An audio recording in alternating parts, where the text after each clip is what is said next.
Hello everyone, मेरा नाम है जीनत और आज इस वीडियो में हम लोग क्लास 9th की साइंस की एनसीईआरटी का चैप्टर नंबर 1 डिस्कस करेंगे इस चैप्टर को। तो सबसे पहले इस चैप्टर में कुछ इंट्रोडक्शन दिया हुआ है। यहाँ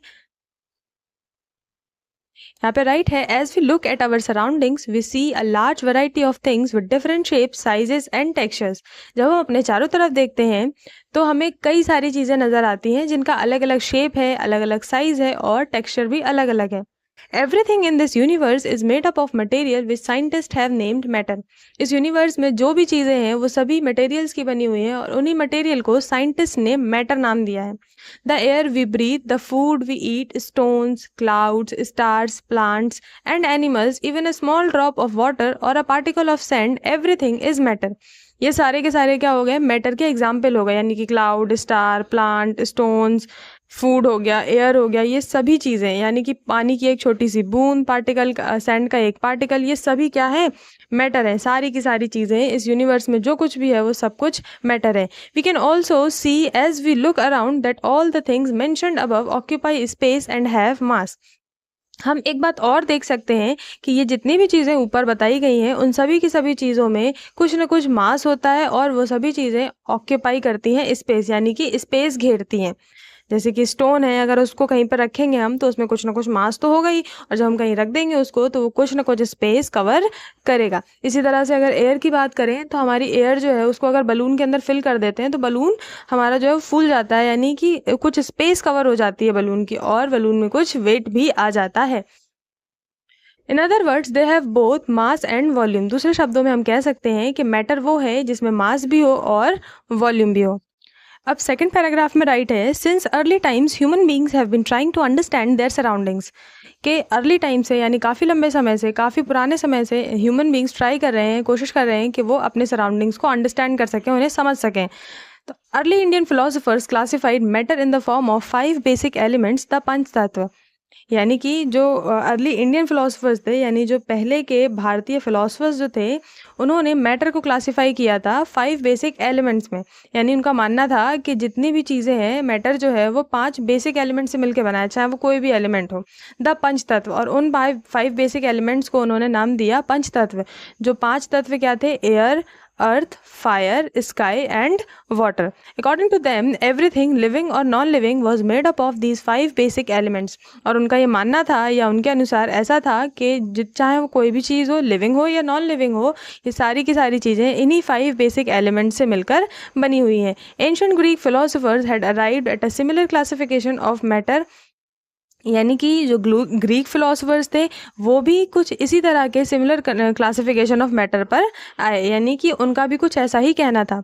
modern day scientist have evolve 2 type of classification of matter based on their physical properties and chemical nature. कह रहे हैं कि जो आजकल के साइंटिस्ट हैं, यानी कि जो मॉडर्न साइंटिस्ट हैं, उन्होंने जो मैटर का क्लासिफिकेशन है उसको 2 बेसिस पर क्लासिफाई किया है। पहला उसकी फिजिकल प्रॉपर्टीज़ के बेसिस पर और दूसरा उसके केमिकल नेचर के बेसिस पर। यानी हम जो अब क्लासिफिकेशन पढ़ते हैं, मॉडर्न डे साइंटिस्ट ने जो क्लासिफिकेशन किया है उसे 2 बेसिस पर क्लासिफाई किया है मैटर को। पहला उसकी फिजिकल प्रॉपर्टीज़ पर, यानी वो दिखने में कैसा है, उसका शेप साइज़ कैसा है, और उसके केमिकल नेचर पर, यानी कि जब रिएक्शन करता है तो किस तरीके से रिएक्शन वगैरह होती हैं। In this chapter, we shall learn about matter based on its physical properties. In this chapter, we shall learn about matter based on its physical properties. इस चैप्टर में हम यहाँ पे पढ़ने वाले हैं कि मैटर कितने टाइप्स के होते हैं, या मैटर के बारे में पढ़ेंगे उनकी फिजिकल प्रॉपर्टीज़ के बेसिस पर। Chemical aspects of matter will be taken up in subsequent chapters. Subsequent chapters यानी कि आगे आने वाले जो चैप्टर्स हैं, अभी तो हम चैप्टर 1 पढ़ रहे हैं, इसके बाद हम लोग और भी कई सारे चैप्टर्स पढ़ेंगे, तो उन चैप्टर्स में हम मैटर के केमिकल नेचर की, केमिकल एस्पेक्ट की बात करेंगे। बट इस पर्टिकुलर चैप्टर में हम फिजिकल नेचर से ही देखने वाले हैं। तो हेडिंग पड़ी हुई है फिजिकल नेचर ऑफ मैटर। ठीक है, तो अब देखते हैं कि सबसे पहला नेचर क्या है मैटर का। तो सबसे पहला जो नेचर है, फिजिकल नेचर है मैटर का, वो ये है कि matter is made up of particles. यानी कि अगर इसकी हिंदी समझें तो ये हो जाएगी कि मैटर जो है वो पार्टिकल्स से मिलकर बना हुआ है।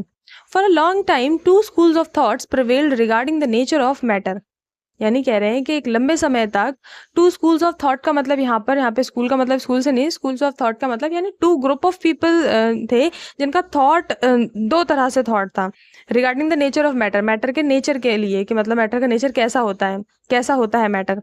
One school believed that matter to be continuous like a block of wood, यानी अ ग्रुप ऑफ पीपल, कुछ लोगों का ये मानना था कि मैटर जो है एक कंटिन्यूअस चीज है जैसे कि एक वुड का ब्लॉक होता है ना। Whereas the other thought the matter was made up of particles like sand, वहीं दूसरे ग्रुप का मानना ये था कि मैटर बना हुआ है कुछ पार्टिकल्स का जैसे कि सैंड होता है, सैंड में कितने छोटे छोटे पार्टिकल्स होते हैं। और एक का मानना था कि वुड का बना है, जैसे ब्लॉक ऑफ वुड हो, लकड़ी का एक टुकड़ा हो, और एक का मानना था कि सैंड के तरीके हैं। Let us perform an activity to decide about the nature of matter, चलिए एक एक्टिविटी परफॉर्म करते हैं ताकि हम जान सकें कि मैटर कंटिन्यूअस है वुडन ब्लॉक की तरह या पर्टिकुलेट है, यानी कि उसमें पार्टिकल्स हैं छोटे छोटे जैसे कि सैंड में होते हैं। तो जो हमारी एक्टिविटी है, एक्टिविटी 1.1, वो कह रही है टेक अ 100 ml बीकर, मतलब हमें एक बीकर लेना है 100 ml का। Fill half the beaker with water and mark the level of water, कह रहे हैं कि उस बीकर में आधा पानी भर दो और जहां तक आपने पानी भरा हुआ है उसको लेवल कर दो, यानी एक मार्कर से वहां पे एक लाइन ड्रॉ कर दो ताकि पता चले कि पानी का लेवल इतना था। Dissolve some salt sugar with the help of a glass rod, अब कह रहे हैं कि अब उस पानी में आप कुछ अमाउंट ऑफ सॉल्ट या थोड़ा अमाउंट ऑफ शुगर का ऐड कीजिए, या तो सॉल्ट लेना है या तो शुगर लेना है। ऐड करने के बाद, ऐड कैसे करना है, with the help of glass rod. उसके बाद बोला observe any change in water level, अब देखिए कि क्या वाटर लेवल में कोई चेंज आया है। What do you think has happened to the salt, आपको क्या लगता है कि सॉल्ट के साथ क्या हुआ होगा। वेयर डज इट डिसअपियर, वो कहाँ चला गया, वो यानी कि सॉल्ट कहाँ चला गया। Does the level of water change, क्या पानी का लेवल बदला। तो देखिए इन सभी सवालों के जवाब हमें ढूंढने हैं। तो आप जब ये एक्टिविटी करेंगे, ये एक्टिविटी डुएबल है, हम इसको घर पे कर सकते हैं। यहाँ पे फिगर्स भी दिए हुए हैं कि देखिए पहले एक बीकर लिया हमने, बीकर में पानी डाला, पानी का लेवल मार्क करना है, उसके बाद इसमें सॉल्ट या शुगर को पोर करना है, डालना है इसमें, उसके बाद स्टिर करना है यानी कि चलाना है एक ग्लास रॉड से, और फिर आपको ये ऑब्जर्व करना है कि क्या वाटर का लेवल चेंज होता है या सॉल्ट या शुगर कहाँ चला गया है। तो हम देखेंगे कि जब सॉल्ट या शुगर हम पानी में ऐड करते हैं तो सॉल्ट या शुगर जो होती है वो डिसअपियर हो जाती है। डिसअपियर मतलब होता है गायब हो गई, यानी कि उसी में क्या हो जाएगी, वो डिजॉल्व हो जाएगी। ठीक है, और अगर वाटर लेवल की बात करें तो वाटर का लेवल इंक्रीज नहीं होगा, जहां पे था वहीं पे रहेगा। ठीक है, आगे यहाँ पे राइट है, in order to answer these question, इन सभी सवालों का जवाब देने के लिए we need to use the idea that matter is made up of particles, है ना। ये जितने भी सवाल ऊपर राइट हैं उन सभी का जवाब एक ही बात से निकल रहा है कि मैटर पार्टिकल्स से मिलकर बने हुए हैं। What was there in the spoon, salt और शुगर, कह रहे हैं कि चम्मच में जो भी था, यानी आपने जो कुछ भी घोला है चाहे वो सॉल्ट हो या शुगर हो, has now spread through out the water, वो कहाँ चली गई, ये कहीं गायब नहीं हो गई, वो है उसी वाटर में, क्या हो गई, उसी वाटर में क्या हो गई, स्प्रेड हो गई, क्योंकि वाटर कुछ मॉलिक्यूल से मिलकर बना हुआ है, वाटर पार्टिकल से मिलकर बना हुआ। वाटर क्या है, एक मैटर है, और मैटर पार्टिकल से मिलकर बना होता है, क्यों, क्योंकि उसके बीच में स्पेस होगा ना। फिर अगर स्पेस नहीं होता तो फिर सॉल्ट और शुगर कहाँ चला जाएगा, स्पेस है जब भी तो सॉल्ट और शुगर वहीं पर रह गया है, नहीं तो वाटर का लेवल इंक्रीज हो जाता। तो ऐसा कुछ भी नहीं हुआ है, इसलिए हम यहाँ पे ये अज्यूम करेंगे, ये मान के चलेंगे कि वाटर जो है उसमें पार्टिकल्स से मिलकर बना हुआ है, यानी हमारा जो मैटर है वो मेड अप ऑफ पार्टिकल्स है। अब सवाल पूछ रहे हैं next, how small are these particles, कि ये जो पार्टिकल्स हैं ये कितने स्मॉल होते हैं। तो इसके लिए एक और एक्टिविटी आ जाती है, एक्टिविटी 1.2। तो 1.2 एक्टिविटी में क्या करना है, take 2 to 3 crystals of potassium permanganate and dissolve them in 100 ml of water. अब की बार हम लोगों को क्या करना है, पोटेशियम पर मैग्नेट लेना है जिसके 2 to 3 क्रिस्टल्स लेना है और उसको 100 ml वाटर में क्या करना है, डिजोल्व करना है। तो पोटेशियम पर मैग्नेट जो होता है वो पर्पलिश पिंक कलर का होता है। देखते हैं आगे क्या करना है, इसको वाटर में डिजोल्व कर दिया हमने। डिजोल्व करने के बाद बोला जा रहा है take out approximately 10 ml of this solution and put it into the 90 ml of clear water. अब कह रहे हैं कि पहली बार में जो बीकर लेना था उसमें पानी लेना था 100 ml, और 100 ml में 2 to 3 क्रिस्टल्स हमने किसके डाल दिए, पोटेशियम पर मैग्नेट के डाल दिए। तो देखिए यहाँ पे बीकर्स बने हुए हैं, फर्स्ट बीकर में पानी का कलर ब्लू ब्लू दिख रहा है जैसा नॉर्मल कलर होता है ना। कलरलेस है। और उसके बाद सेकंड स्टेप में जैसे ही हमने 2 to 3 क्रिस्टल्स डाले हैं तो कलर जो है वो एकदम चेंज हो गया है, पिंकिश सा कलर इसमें आ गया है पोटेशियम परमैंगनेट की वजह से। अब नेक्स्ट में बोला जा रहा है कि इस सेकंड वाले बीकर से 10 ml आपको निकालना है वाटर, और अगले वाले बीकर में आपको 90 ml वाटर फिल करके रखना है, क्लियर पानी यानी कि साफ पानी फिल करके रखना है, और ये 10 ml उसमें डाल देना है। इसी तरह से आपको 1 by 1 सक्सेसिवली करते जाना है। यानी अब हम थर्ड बीकर से 10 ml वाटर निकालेंगे और फोर्थ बीकर में 90 ml पानी रखेंगे और ये 10 ml उसमें डिजोल्व कर देंगे, उसमें डाल देंगे, है ना। तो यहाँ पे आगे लिखा हुआ है take out 10 ml of the solution and put it to the another 90 ml of clear water, है ना। तो बार बार हमें ये स्टेप करनी है। Keep diluting the solution like this 5 to 8 times, कह रहे हैं ऐसा ही आप बार बार करते रहिए, लगभग 5 से 8 बार। Is the water still coloured, तो अब सवाल पूछ रहे हैं क्या पानी अभी भी कलर्ड है। तो आप देख पा रहे हैं कि जब पानी में कुछ भी नहीं था तो पानी कलरलेस था, पर जैसे ही हमने पोटेशियम परमैंगनेट डाला तो कलर कैसा हो गया, पिंक हो गया।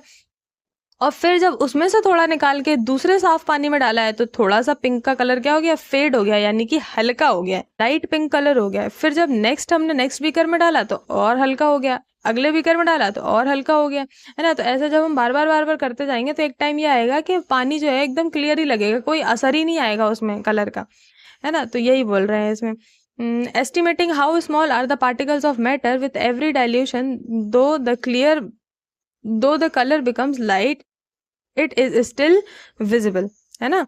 कह रहे हैं कि कलर लाइट तो होता जाएगा लेकिन अभी भी क्या रहेगा, विजिबल रहेगा, यानी कलर दिखेगा। 5 to 8 टाइम्स में दिखेगा, आप बार बार करते रहेंगे तो फिर तो कलर गायब हो जाएगा ना। This experiment shows that just a few crystal of potassium permanganate can color a large volume of water about 1000 litre. ये एक्सपेरिमेंट हमें दिखाता है कि कुछ ही क्रिस्टल्स पोटेशियम परमैंगनेट के इतने ज़्यादा केपेबल हैं कि वो कम से कम 1000 लीटर ऑफ वाटर को क्या कर सकते हैं, कलर कर सकते हैं, उसमें कलर डाल सकते हैं। So we conclude that there must be millions of tiny particles in just 1 crystal of potassium permanganate. तो इसलिए हमें यहाँ से ये बात समझ में आई कि जब इतने से क्रिस्टल्स इतने सारे पानी को कलर कर पा रहे हैं, कलर तो पोटेशियम परमैंगनेट में था ना, तो जब इतने से क्रिस्टल्स 2 से 3 क्रिस्टल हमने डाले थे और इतने बार हम डाल रहे हैं फिर भी कलर फेड नहीं हो रहा है, इसका मतलब हम ये कंक्लूड किया, ये कंक्लूजन निकाला कि जो हमारा एक क्रिस्टल है पोटेशियम परमैंगनेट का वो मिलियंस ऑफ टाइनी पार्टिकल से मिलकर बना है ना। और वो बहुत ही ज़्यादा छोटे छोटे हैं, which keep on dividing themselves into smaller and smaller particles, है ना। जैसे ही हम दूसरे बीकर में डाल रहे हैं तो और ज़्यादा लाइट कलर हो, लेकिन कलर आ रहा है ना। इसका मतलब वो पार्टिकल्स अपने आप को डिवाइड करते जा रहे हैं और छोटे होते चले जा रहे हैं। The same activity can be done using 2 ml of Dettol instead of potassium permanganate. The smell can be detected even on repeated dilution. कह रहे हैं कि ये जो एक्टिविटी हम लोगों ने अभी 2 to 3 crystals of potassium permanganate को पानी में डाल के की थी, इसी तरह की सेम एक्टिविटी हम 2 ml डिटॉल को डाल के भी कर सकते हैं। बट यहाँ पे हम कलर नहीं देखेंगे, डिटॉल में एक कैरेक्टरिस्टिक स्मेल आती है डिटॉल की, है ना। तो जब आप इसको बार बार डाइल्यूट करते रहेंगे तब भी स्मेल जो है वो रिटेन रहेगी, यानी स्मेल आती रहेगी। इसका मतलब ये है कि हमारा जो डिटॉल है वो बहुत ही ज़्यादा छोटे छोटे पार्टिकल से मिलकर बना हुआ है। The particles of matter are very small, they are small beyond our imagination. तो एक बॉक्स में यहाँ पे राइट है कि हमारे जो मैटर के पार्टिकल्स होते हैं वो इतने ज़्यादा छोटे होते हैं कि हम सोच भी नहीं सकते। They are so small that it is beyond our imagination, यानी हमारी इमेजिनेशन के बियॉन्ड हम सोच भी नहीं सकते इतना ज़्यादा। ठीक है, तो फर्स्ट प्रॉपर्टी हम लोगों ने रीड कर ली है कि मैटर जो है वो पार्टिकल्स से मिलकर बना हुआ है। Matter is made up of particles, और इन पार्टिकल्स का नेचर कैसा है, ये पार्टिकल्स बहुत ज़्यादा छोटे होते हैं, वेरी स्मॉल पार्टिकल्स के मिलकर हमारे मैटर बने होते हैं। सेकंड जो कैरेक्टरिस्टिक्स है वो राइट है कि characteristics of particles of matter, यानी कि हम इसमें ही पढ़ रहे हैं। फर्स्ट प्रॉपर्टी हमने पढ़ी कि मैटर जो है मेड अप ऑफ पार्टिकल्स है, ठीक है। उसके बाद हम अब पार्टिकल के कैरेक्टरिस्टिक देख रहे हैं। हमने देखा कि पार्टिकल बहुत ज़्यादा छोटे होते हैं। अब कुछ और भी कैरेक्टरिस्टिक्स हैं पार्टिकल्स के, तो वो हम आगे पहले स्टडी करेंगे, बाद में हम सेकंड प्रॉपर्टी देखेंगे मैटर की, ठीक है। तो मैटर के पार्टिकल्स का कैरेक्टरिस्टिक्स पहला है particles of matter have space between them, कि मैटर के पार्टिकल्स के बीच में क्या होती है, खाली जगह होती है, स्पेस होता है उनके बीच में। इन एक्टिविटी 1.1 एंड 1.2, यानी कि पहली एक्टिविटी कौन सी थी जिसमें हम लोगों ने वाटर में सॉल्ट या शुगर डाला था, और दूसरी एक्टिविटी थी जिसमें हम लोगों ने पोटेशियम परमैंगनेट या डिटॉल डाल सकते हैं उसकी जगह पे। तो वही कह रहे हैं कि in activities 1.1 and 1.2 we saw that particles of sugar, salt, Dettol और potassium permanganate got evenly distributed in water. हमने ये देखा कि ये जो पार्टिकल्स थे, किसके पार्टिकल्स थे, शुगर के पार्टिकल्स फर्स्ट एक्टिविटी में, या सॉल्ट के पार्टिकल्स, और सेकंड एक्टिविटी में डिटॉल या पोटेशियम परमैंगनेट के जो पार्टिकल्स थे वो वाटर में इवनली डिस्ट्रीब्यूट हो गए। ऐसा नहीं हुआ कि एक जगह ज़्यादा कलर आ गया पोटेशियम परमैंगनेट की वजह से पानी में और दूसरी जगह कम कलर आ गया, इवनली डिस्ट्रीब्यूट हो गया। अगर पिंक कलर लाइट आया है तो लाइट पिंक पूरे वाटर का कलर हो गया, डार्क पिंक है तो डार्क पिंक पूरे वाटर का कलर हो गया। अब ऐसा नहीं है कि एक चम्मच से साइड से पानी पियेंगे तो ज़्यादा शुगर फील होगी, ऐसा नहीं हुआ। यानी क्या हुआ कि वाटर में ये सारी चीज़ें जो थी वो इवनली डिस्ट्रीब्यूट हो गई। सिमिलरली इसी तरह से when we make tea, coffee और लेमनेड यानी कि नींबू पानी, जब हम चाय, कॉफ़ी या नींबू पानी बनाते हैं, particles of one type of matter get into the space between particles of the other. कह रहे हैं कि जब हम ये सारी चीज़ें बनाते हैं तो इसमें हम कई सारी चीज़ें मिक्स करते हैं। चाय बनाते हैं तो कितना कुछ डालते हैं, चाय पत्ती, अदरक, ये वो तमाम चीज़ें डालते हैं। तो ये चीज़ें क्या होती हैं, particles of one type of matter, यानी एक तरह के मैटर के जो पार्टिकल होते हैं वो दूसरे तरह के मैटर के पार्टिकल्स के बीच में स्पेस में क्या हो जाते हैं, अब बैठ जाते हैं। This shows that there is enough space between particles of matter. इस बात से हमें ये पता चल रहा है कि पार्टिकल्स ऑफ मैटर के बीच में, यानी मैटर के पार्टिकल्स के बीच में इनफ स्पेस होता है, उनके बीच में काफी स्पेस होता है। अब सेकंड प्रॉपर्टी देख लेते हैं। तो जो इसकी सेकंड प्रॉपर्टी है मैटर के पार्टिकल्स की, वो ये है कि particles of matter are continuously moving. यानी क्या हुआ कि मैटर के पार्टिकल्स कंटिन्यूसली मूव कर रहे हैं। तो इसके लिए भी दो एक्टिविटीज दी गई हैं, 1.3 और 1.4। तो रीड करते हैं। Put an unlit incense stick in a corner of your class, how close do you have to go near it so as to get its smell. कह रहे हैं कि आप एक अनलिट इंसेंस स्टिक रखी है। अनलिट का मतलब होता है जो जल नहीं रही है, इंसेंस स्टिक का मतलब होता है अगरबत्ती, है ना। आपको एक अगरबत्ती जो कि बगैर जली हुई है, यानी उसे जलाया नहीं है आपने, in a corner of your class, आपको उसे एक क्लास के कॉर्नर में रखनी है, अपने क्लास के एक कोने में जाके रख देना है उस इंसेंस स्टिक को, उस अगरबत्ती को। How close do you have to go near it so as to get it smell. आपको उसके कितना पास जाना पड़ता है ताकि आप उसकी स्मेल ले सकें, है ना। Now light the incense stick, what happens, do you get the smell sitting at a distance. अब कह रहे हैं कि अब आप उस अगरबत्ती को क्या कीजिए, जला दीजिए। वट हैपन्स, अब क्या होगा, अब क्या होता है, do you get the smell sitting at a distance, क्या आपको स्मेल मिल जाएगी, आप स्मेल कर पाएंगे एक दूरी पर बैठकर भी। रिकॉर्ड योर ऑब्जर्वेशन, जो भी आपने देखा उसे रिकॉर्ड कीजिए, यानी कि राइट कर लीजिए आप। तो अगर इस एक्टिविटी को समझें तो आप जानते हैं कि जब जली हुई नहीं है अगरबत्ती तो जाहिर सी बात है हमें उसकी स्मेल नहीं आएगी। हमें पास जब हम नोज़ के एकदम ले जाएंगे जब हम उसको स्मेल कर पाएंगे।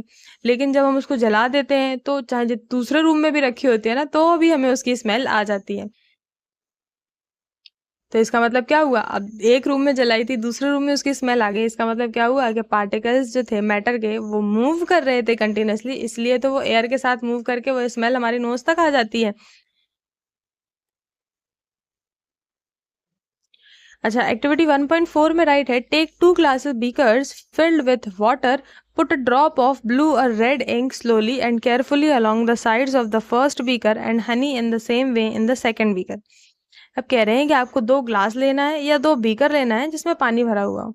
अब कह रहे हैं कि एक बीकर में आपको ब्लू या रेड इंक डालनी है, ब्लू कलर की या रेड कलर की, और दूसरे वाले बीकर में आपको हनी डालनी है, यानी कि शहद डालना है हमें। Leave them undisturbed in your house और in the corner of a class. अगर आप क्लास में कर रहे हैं तो क्लास के कोने में इन दोनों चीज़ों को छोड़ दीजिए, और अगर घर में कर रहे हैं तो इन दोनों चीज़ों को बिना डिस्टर्ब किए छोड़ दीजिए, यानी आपको इसे हिलाना डुलाना नहीं है। रिकॉर्ड योर ऑब्जर्वेशंस, आपने क्या देखा इसको रिकॉर्ड कीजिए। What do you observe immediately after adding the ink drop, आपने क्या देखा जैसे ही आपने इंक ड्रॉप को ऐड किया। What do you observe immediately after adding a drop of honey, और आपने क्या देखा जब आपने हनी का एक ड्रॉप डाला पानी के अंदर। हाउ मेनी आवर्स और days does it take for the colour of ink to spread evenly throughout the water. अब कह रहे हैं कितने घंटे या कितने दिन लगे जो इंक का कलर था वो पानी में इक्वली डिस्ट्रीब्यूट होने में। तो आप जानते हैं कि जैसे ही हम पानी में इंक डालेंगे आप चाहें तो इस एक्टिविटी को परफॉर्म भी कर सकते हैं घर पे। एक पानी में ग्लास में पानी भर लीजिए और फिर उसमें क्या करना है, इंक की ड्रॉप डालनी है और एक तरफ ड्रॉप ऑफ हनी डालनी है। तो जब हम इंक की ड्रॉप डालेंगे तो आप देखेंगे तुरंत विद इन सेकेंड्स काम होगा और सारा जो इंक है वो वाटर में इवनली डिस्ट्रीब्यूट हो जाएगा। बट शहद के केस में ऐसा नहीं होगा, क्योंकि शहद की कंसिस्टेंसी थोड़ी ज़्यादा होती है, वो गाढ़ा होता है, और इंक जो होती है बहुत ज़्यादा पतली होती है ना। तो इंक जल्दी से डिज़ोल्व कर जाएगी और जल्दी से क्या हो जाएगी, इवनली डिस्ट्रीब्यूट हो जाएगी। लेकिन जो हनी है, वो हनी इतनी जल्दी डिस्ट्रीब्यूट नहीं हो पाएगी। फिर 1.5 एक्टिविटी आ गई है। 1.5 एक्टिविटी में कह रहे हैं drop a crystal of copper sulphate और potassium permanganate into a glass of hot water and another containing cold water, do not stir the solution. अब इन्होंने कहा कि कॉपर सल्फेट लेना है। क्या लेना है, कॉपर सल्फेट का एक क्रिस्टल लेना है, या चाहे तो आप पोटेशियम परमैंगनेट भी ले सकते हैं।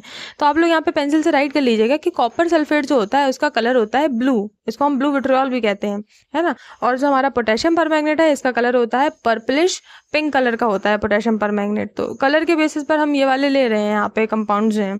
In a glass of hot water आपको क्या करना है, एक बारी पोटेशियम परमैंगनेट को गर्म पानी में रखना है और दूसरी बारी ठंडे वाले पानी में रखना है। Do not stir the solution, कह रहे हैं कि सोल्यूशन को चलाइएगा मत। स्टिर का मतलब होता है चलाना। Allow the crystals to settle at the bottom, और क्रिस्टल्स को बॉटम में यानी तले में उसके सेटल हो जाने दीजिए। What do you observe just above the solid crystals in the glass. अब आपको देखिए और देखकर बताइए कि ग्लास में उन क्रिस्टल्स के ऊपर आपको क्या देखने को मिलता है। What happens as time passes, और क्या होगा जैसे जैसे टाइम पास होगा। What does this suggest about the particles of solid and liquid, और इस बात से हमें लिक्विड और सॉलिड के पार्टिकल्स के बारे में क्या मालूम चलता है। Does the rate of mixing change with temperature, कह रहे हैं क्या मिक्सिंग की रेट टेम्परेचर के साथ बदल जाती है। वाई एंड हाउ, तो ये कुछ सवाल हमसे इस एक्टिविटी से रिलेटेड पूछे हुए हैं।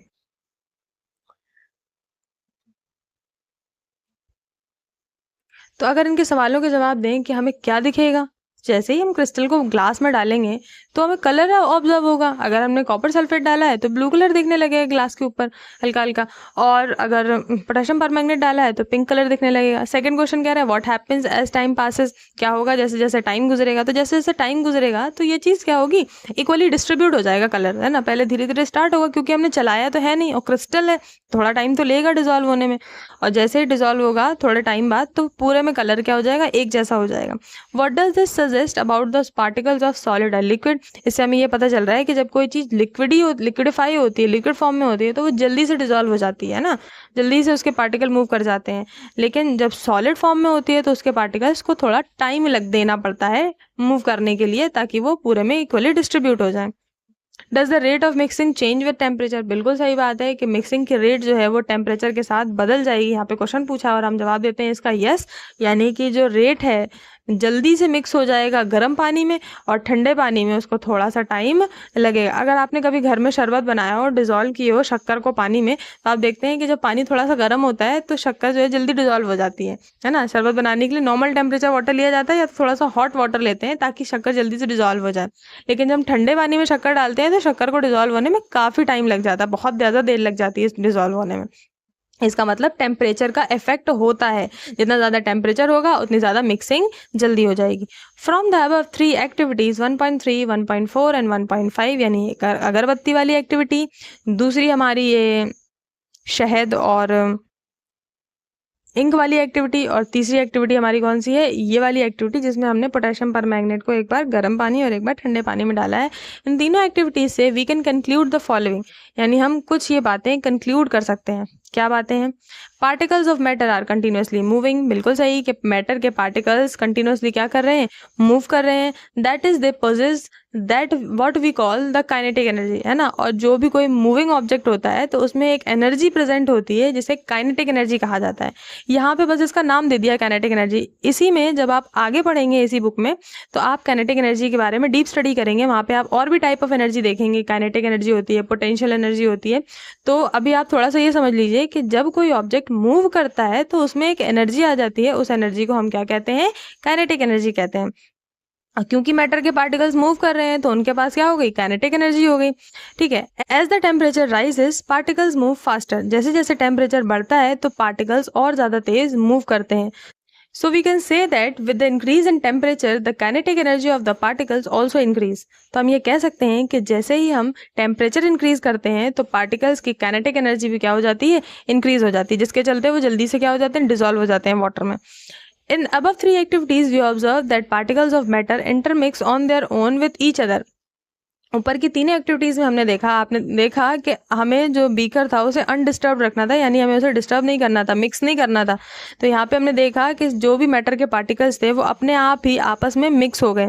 The do so by getting into the spaces between the particles. और वो ऐसा इसलिए कर पाए क्योंकि एक दूसरे पार्टिकल्स में एक दूसरे में क्या हो गया, उनके स्पेसेस के बीच में वो बैठ गए जाके एक दूसरे की स्पेस में. हम लोगों ने पढ़ा ना कि मैटर के पार्टिकल्स के बीच में क्या होते हैं, स्पेस प्रेजेंट होती है. This intermixing of particles of two different types of matter on their own is called diffusion. और जब दो मैटर के पार्टिकल्स के बीच अपने आप मिक्सिंग हो जाती है तो इसे बोला जाता है diffusion. We also observe that on heating diffusion becomes faster. हम लोग ये भी देखते हैं कि हीट करने से डिफ्यूजन क्या हो जाता है, फास्टर हो जाता है, यानी मिक्सिंग क्या हो जाती है, फास्ट हो जाती है, due to the increase in kinetic energy. जब काइनेटिक एनर्जी बढ़ जाती है तो पार्टिकल्स और ज़्यादा जल्दी जल्दी मूव करते हैं, जितनी जल्दी मूव करेंगे उतनी जल्दी मिक्सिंग हो जाएंगी. यही इसका रीज़न है. क्वेश्चन पूछ रहा था आगे, व्हाई डज दिस हैपन. तो डिफ्यूजन का रेट इसलिए फास्टर हो जाता है हीट करने पे, because on heating kinetic energy of the particles get increased. जब काइनेटिक एनर्जी बढ़ जाती है तो वो जल्दी जल्दी मूव करते हैं, पार्टिकल्स मूव फास्टर. तो जब फास्ट मूव करेंगे तो जल्दी से इंटरमिक्स हो जाएंगे, एक दूसरे के स्पेस में बैठ जाएंगे और हमारी डिफ्यूजन जल्दी जल्दी हो जाएगा. तो ये थी हमारी पार्टिकल्स ऑफ मैटर की दो प्रॉपर्टीज. इसमें पहली प्रॉपर्टी थी कि मैटर के पार्टिकल्स के बीच में स्पेस होता है और दूसरी प्रॉपर्टी थी कि मैटर के पार्टिकल्स कंटिन्यूसली मूव कर रहे हैं. अब लास्ट और थर्ड प्रॉपर्टी बची हुई है जो कि है particles of matter attract each other, कि मैटर के पार्टिकल्स एक दूसरे को अट्रैक्ट करते हैं. तो चलिए इसको भी एक्टिविटी के थ्रू समझते हैं. एक्टिविटी 1.6 में राइट है कि play this game in the field. इस गेम को फील्ड में खेलिए. Make 4 groups and form the human chains as suggested. आपको इस गेम को खेलना, जैसे ये फोटो में दिखा रहे हैं ना, इस तरह का गेम आपको खेलना है जिसमें ह्यूमन चेन बनाई जाएगी, एक दूसरे का हैंड होल्ड करके आपको बनानी है. The first group should hold each other from the back and lock arms like इडू Mishmi dancers. ये जो डांसर्स दिख रहे हैं ये इडू मिशमी डांसर्स हैं.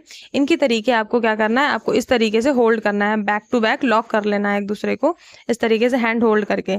उसके बाद जो सेकंड ग्रुप है, second group hold hands to form a human chain, है ना. और जो सेकंड ग्रुप है उसको क्या करना है, हाथों को पकड़ के करना है. यहाँ पे क्या किया, क्रॉस बैक क्रॉस कर ली है इन्होंने फर्स्ट ग्रुप ने. सेकंड ग्रुप को क्या करना है, हैंड्स को होल्ड करके ह्यूमन चेन फॉर्म करनी है, यानी हाथ पकड़ के बनानी है चेन.